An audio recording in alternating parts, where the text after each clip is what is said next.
publishers and reviewers require that it be literature. And that certainly is my aim every time, to write a strong novel that will capture kids. Welcome to Angle on Writing, a podcast about writing, publishing, and book marketing. Welcome, writers. Today, I'm happy to be with a children's book author. Welcome, Mary Penny Hershey. Thank you, Lisa. I'm so happy to be here. Well, it's nice to have you. I have had a illustrator on before, but not a children's book author. So, when did you decide that you wanted to write, and specifically for children? I think probably when I discovered the public library at a very young age, and I had access to unlimited amounts of children's books. And it was the first place that I could really make my own free autonomous choices in life. So having a library card was like being given a driver's license to a child. And I remember the first day I introduced myself to the children's librarian and I said, "How many can I check out?" And she said, "Well, how many can you carry?" And I was just, oh my goodness, this is amazing. And then later in life, I was taking a children's lit class in college. I was a child development major.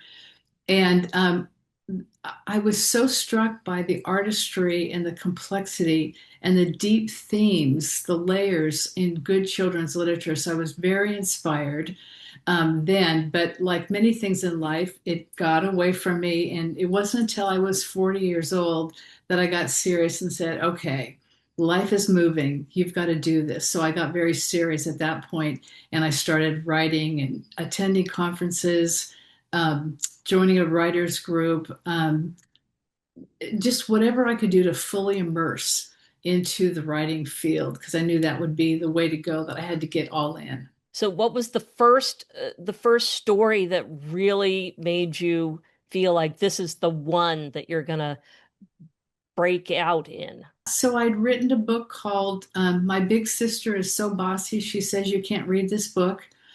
And it was just such a juicy place from within me to write from, that particular emotional landscape. And I got a lot of good feedback from conference leaders and my writers group. So I just fully invested in making that as good as I possibly could. And it took me 10 years. I was aimed at, I wanted to be traditionally published. I was so clear about that from the get-go. I didn't want to spend any of my time storing, printing, warehousing, distributing, doing publicity. I wanted a big house that had the resources to do all that for me so I could do what I want to do, which is just to write. So at age 50, I landed my first contract with my dream editor at Random House. And if you would have told me when I started that it was going to take 10 years, I probably would have thought, oh my God, no, it couldn't possibly. I'm so motivated. I can do this. There was a survey taken years and years ago with the Society of Children's Book Writers about how long it takes for a children's author to get published.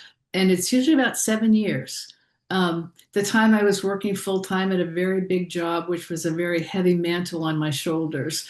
So my writing time was confined to 5 a.m. to 7 a.m. So I didn't have great swaths of writing time. So it took me a little bit longer. So they picked up your book, and so you got did you get more than a one book contract, or?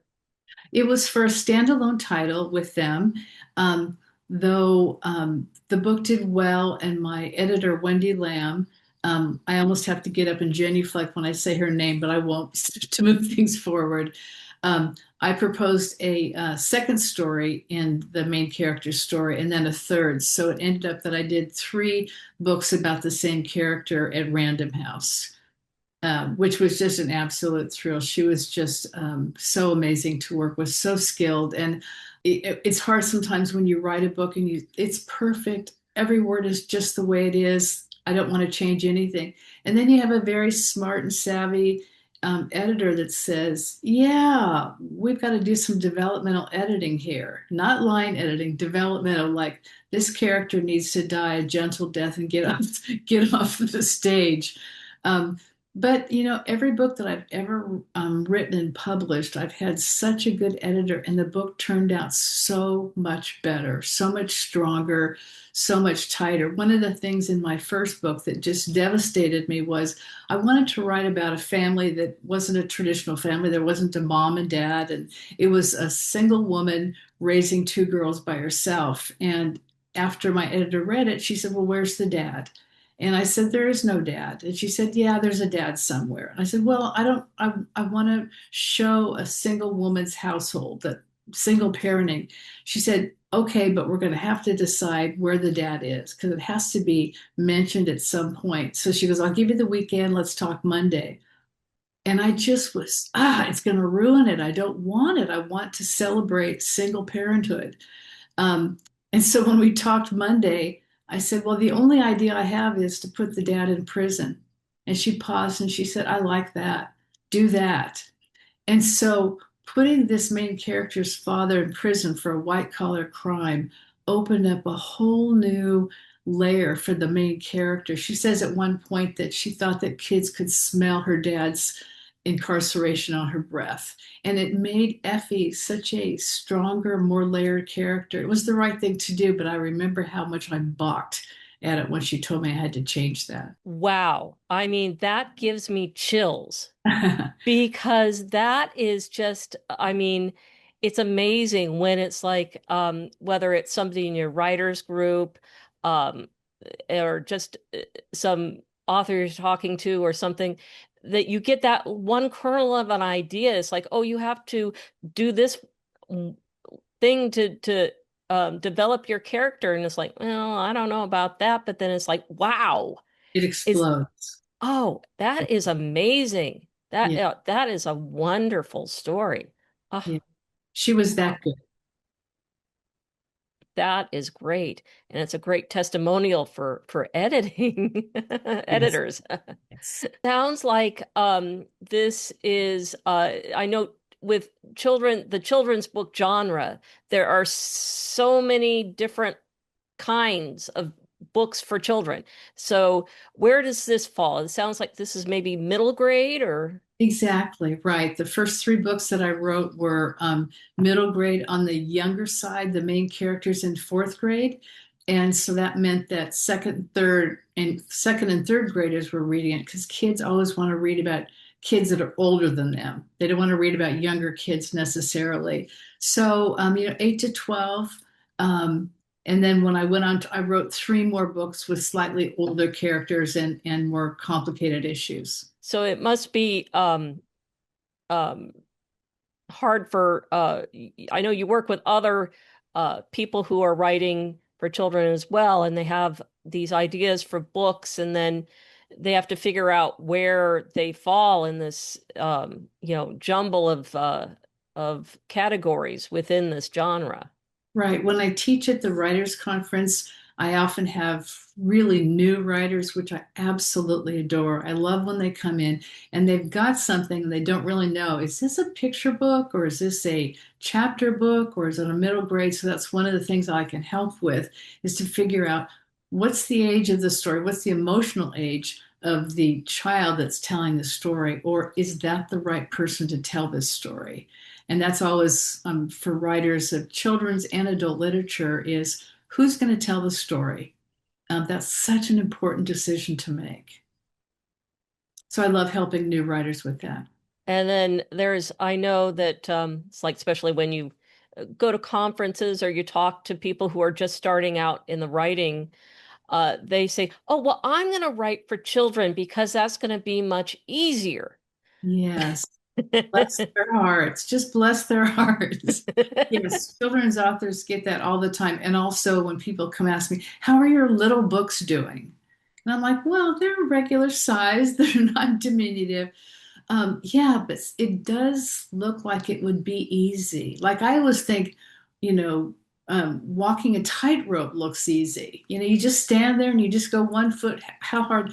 But writing for children is has the same challenges as writing for adults. You need to have the same set of writing skills. You need to understand, the one, two, three acts. You need to understand plot points and A story, B story. We have to include all of that.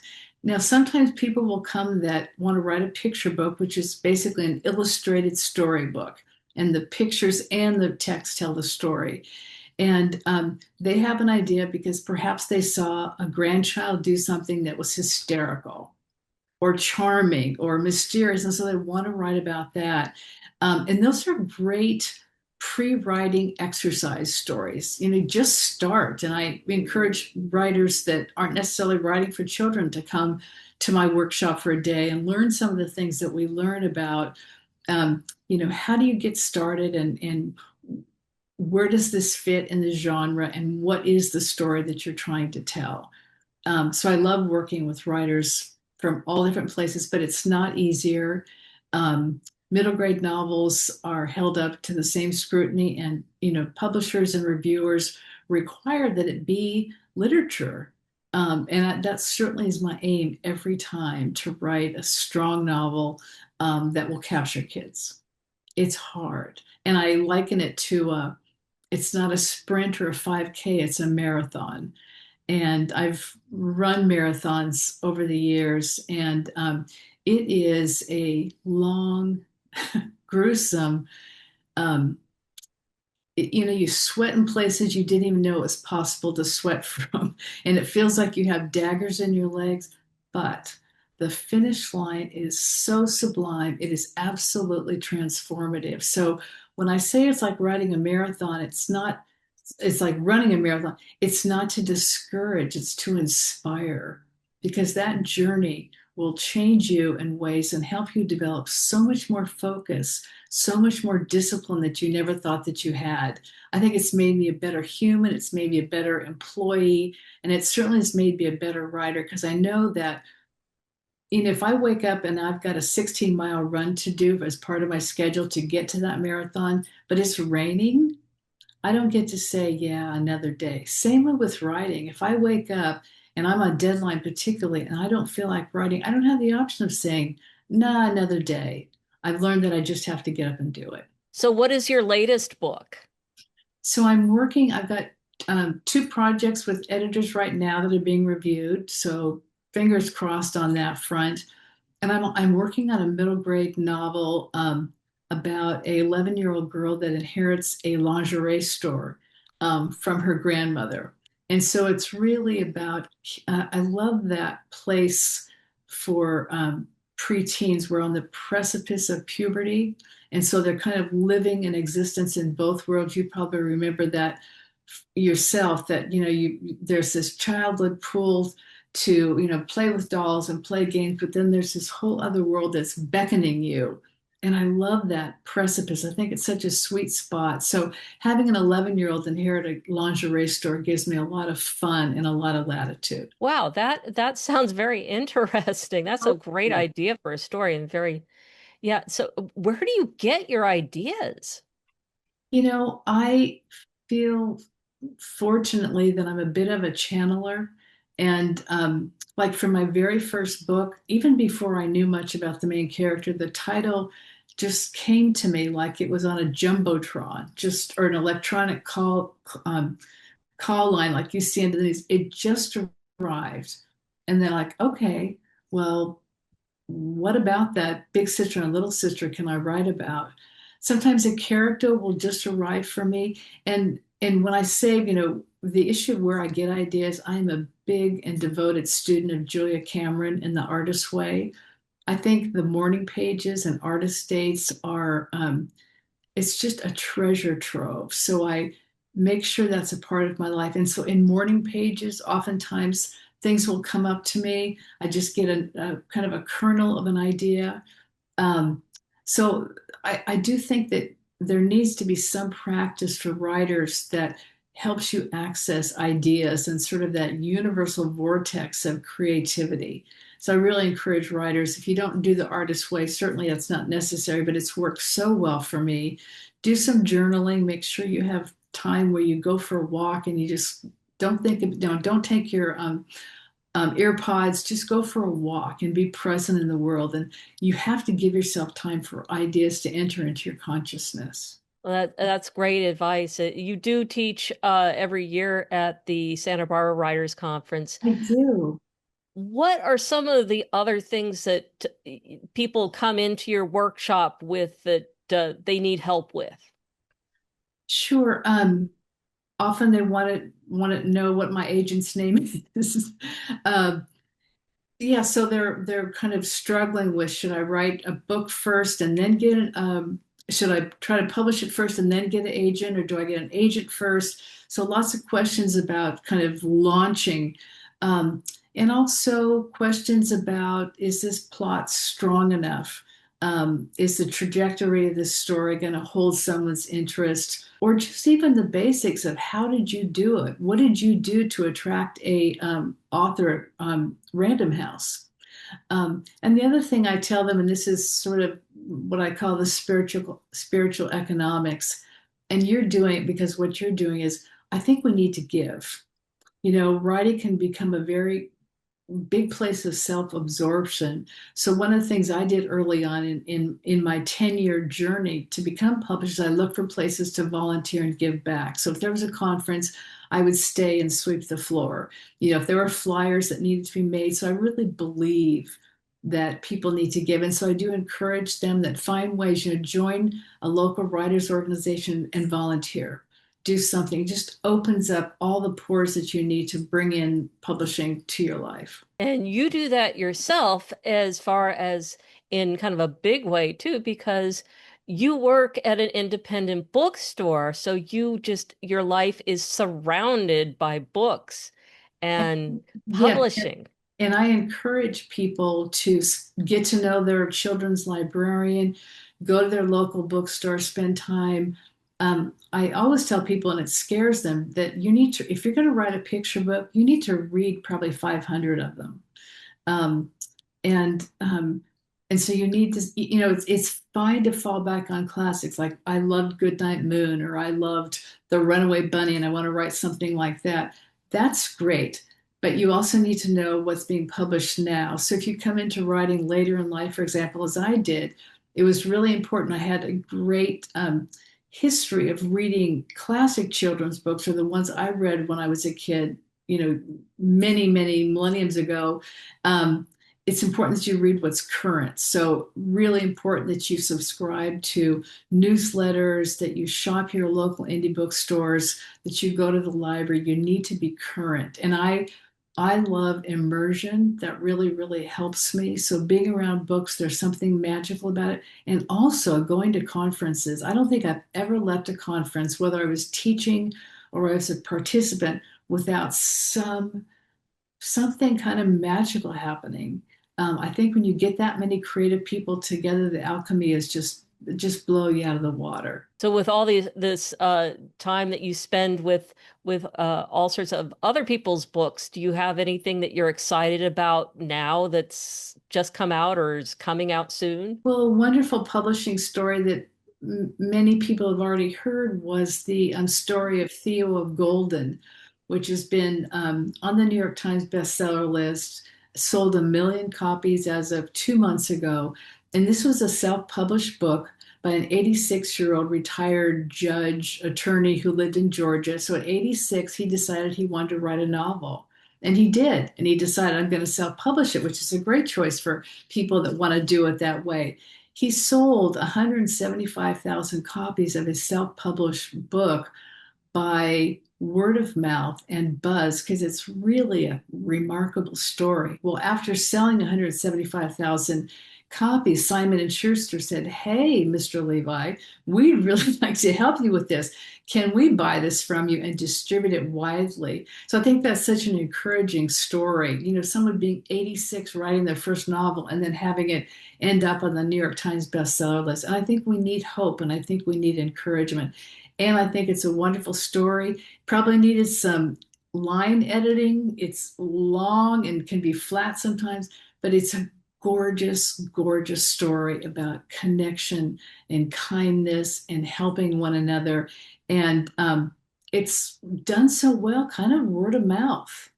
And that's the best way for books, and certainly in adults and with kids talking on the playground about or carrying their book, with them. And so it's just I'm so excited for this story because I think it really is needed in this time, a time about connection and kindness. I loved it.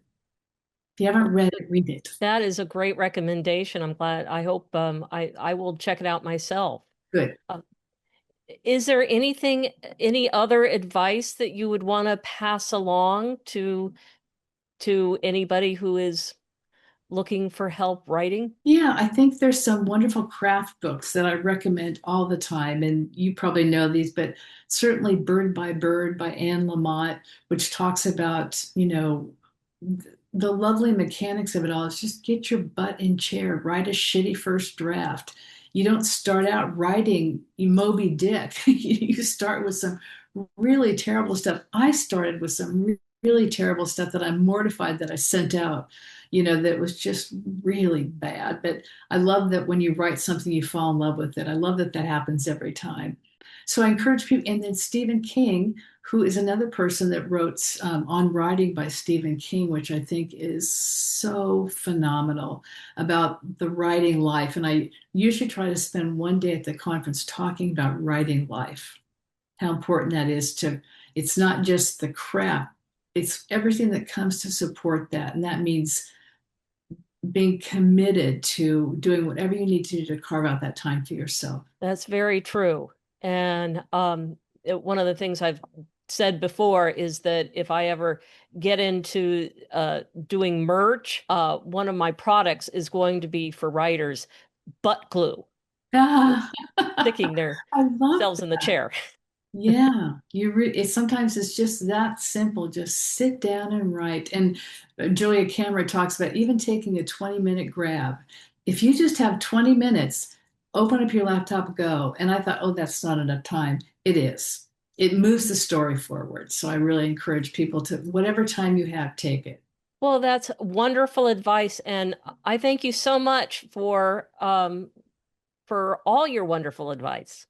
Thank you, Liz, and thank you for putting this out, for giving people the opportunity to share their writing trajectory. Thank you for being the kind of person that wants to do this. Very grateful to you.